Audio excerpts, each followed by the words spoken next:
I'm very happy that you're giving me this attention and this information attention because it needs to get out to the world.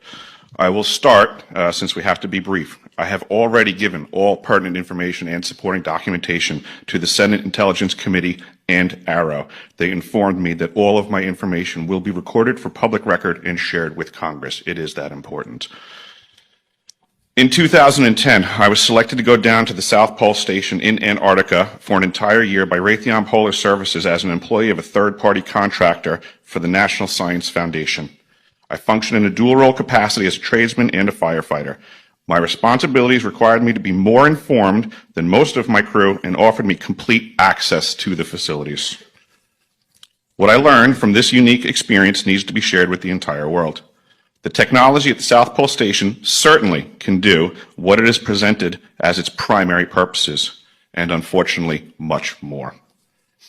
The IceCube neutrino detector is presented as a passive listening device for the purposes of the science as presented. But I'm going to skip right through the chase, folks.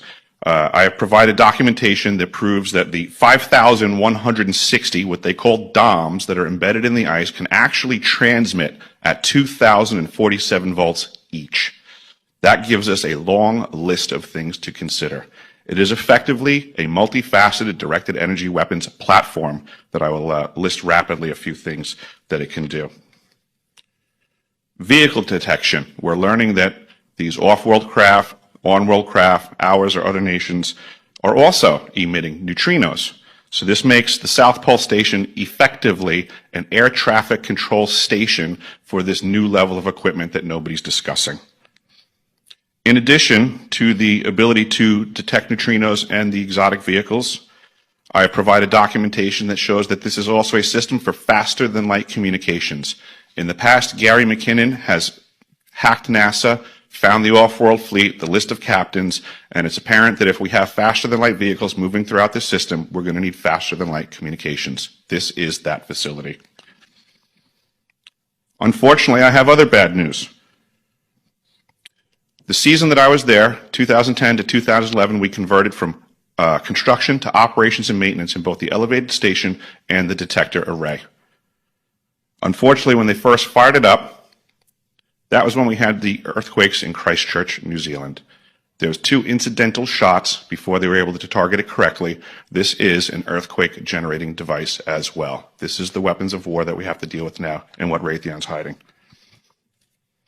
There's an ELF system at the South Pole Station that when I arrived, I was told it was off, dismantled, and completely defunct. In my work, I will rapidly just tell you, I had to figure out the circuitry for certain other repairs, and I found that this system is, in fact, completely energized, up and running, and being utilized with the other systems for nefarious purposes as well. The Atmospheric Research Observatory is in what we call the clean air sector. I witnessed myself a very powerful green laser shooting out of the top of this facility into the cosmos. This, I believe, is a secondary form of long-range communications and or a defense system.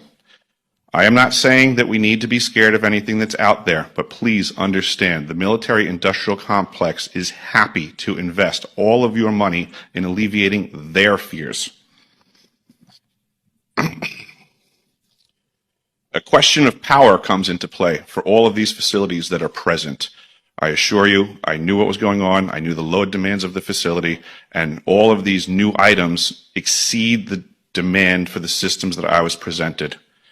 I am doing due diligence and research. I believe there is either a secondary power supply there that is either nuclear, that was there prior to the start of the Antarctic Treaty, which prohibits such things, and or that there is some sort of exotic power supply system there that just is not in the verbiage of the treaty, so it negates the responsibility to the parties involved.